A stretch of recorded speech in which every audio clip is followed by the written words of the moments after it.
খুব important video দশম শ্রেণীর জন্য।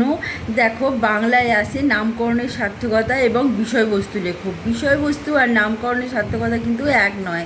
খুব সহজে জেনে রাখো বিষয়বস্তু কাকে বলে। বিষয়বস্তু হচ্ছে যদি কোনো গল্প কবিতার বিষয়বস্তু লিখতে বলা হয়, তাহলে সেই গল্প কবিতার যে কথোপকথনগুলো বাদ দিয়ে মূল ফ্যাক্টটি হয়েছিল কি, মানে মূল ঘটনাটা কি ঘটেছিল, সেটা নিজের ভাষায় লিখতে হবে। সেটা হচ্ছে বিষয়বস্তু। ঠিক আছে? যেমন জ্ঞানচক্ষু গল্পে তখন একটি বালক, তখন ছোট বালক তখন মামার বাড়িতে যায় ছোটো মাসির বিয়ে উপলক্ষে। সেখানে গিয়ে সে নতুন মেসোকে দেখতে পায় এবং নতুন মেসো সম্বন্ধে তার একটা ধারণা জন্মায়। এরপরে সে লেখালেখি করেছিল, সেই লেখা ছোটো মাসির হাত ধরে নতুন মেসোর কাছে গিয়ে পৌঁছায়, নতুন মেসো প্রশংসা করে। এই হচ্ছে বিষয়বস্তু, এইভাবে লিখতে হবে। কিন্তু যদি নামকরণের সার্থকতা হয়, তখন নামকরণটি যথাযথ হয়েছে কি না সেটা তোমাকে প্রুভ করতে হবে। তার মানে জ্ঞানচক্ষু গল্পের নামকরণ জ্ঞানচক্ষু না হয়ে যদি অন্য কিছু হতো, তাহলে কি সেটা ঠিক হতো না জ্ঞানচক্ষু হওয়াটা বেটার হয়েছে, সেটা প্রমাণ করতে হবে। সুতরাং প্রথমে স্টার্টিং পয়েন্টে মানে শুরুতে লিখতে হবে যে নামকরণ অতি গুরুত্বপূর্ণ একটি বিষয়। নামকরণের মাধ্যমে পাঠকবর্গ বিষয়বস্তু সম্পর্কে একটা ধারণা লাভ করতে পারে। নামকরণ পাঠকবর্গের সঙ্গে বিষয়বস্তুর একটা সেতু বন্ধের কাজ করে। সেই জন্য নামকরণ যথাযথ হওয়া দরকার।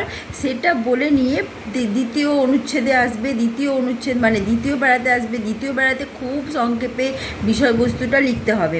আচ্ছা, এবার তৃতীয় যে প্যারাটায় আসছো সেটাই হচ্ছে মূল প্যারা, মানে সবচেয়ে তাৎপর্যপূর্ণ অনুচ্ছেদ। সেটাতে তোমাকে ব্যাখ্যা করতে হবে যে জ্ঞানচক্ষু খুলে যাওয়া, তপনের জ্ঞানচক্ষু কীভাবে খুলে গেল এবং সেই নিরিখে গল্পের নামকরণের সার্থকতাটা কতটা হয়েছে। সেখানে তপন প্রথমে যেটা লাভ করলো সেটা হচ্ছে নলেজ। ঠিক আছে? নতুন মেসোকে দেখে সে জানতে পারলো নতুন মেসো লেখক হলেও আম জনতার মতো সাধারণ মানুষ এবং সাধারণ মানুষের মতো সব কাজকর্ম করেন। এটা হচ্ছে তার নলেজ।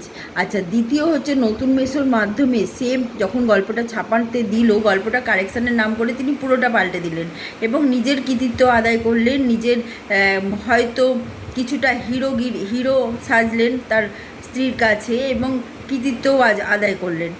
সেখানে বলা যেতে পারে যে সে তপনের ছোট বালক মনটিকে সে বুঝতে পারেনি।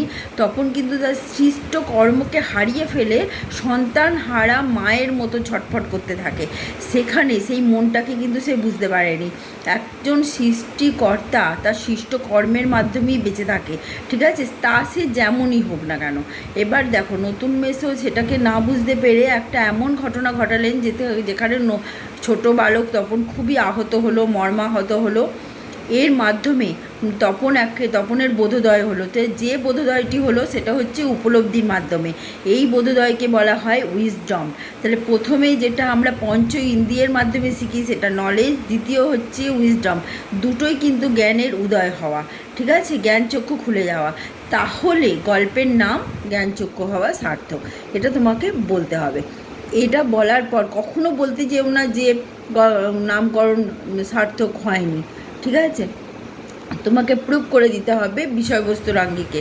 এই হচ্ছে 3টে প্যারা তোমাকে লিখতে হবে, 3টে অনুচ্ছেদ। ঠিক আছে? অবশ্যই লিখতে হবে, তবে নামকরণের সার্থকতা বিচার করা যাবে। আজকে এই পর্যন্ত। ছোট্ট টিপস জেনে রাখো, বুঝে নাও, সহজে হয়ে যাবে।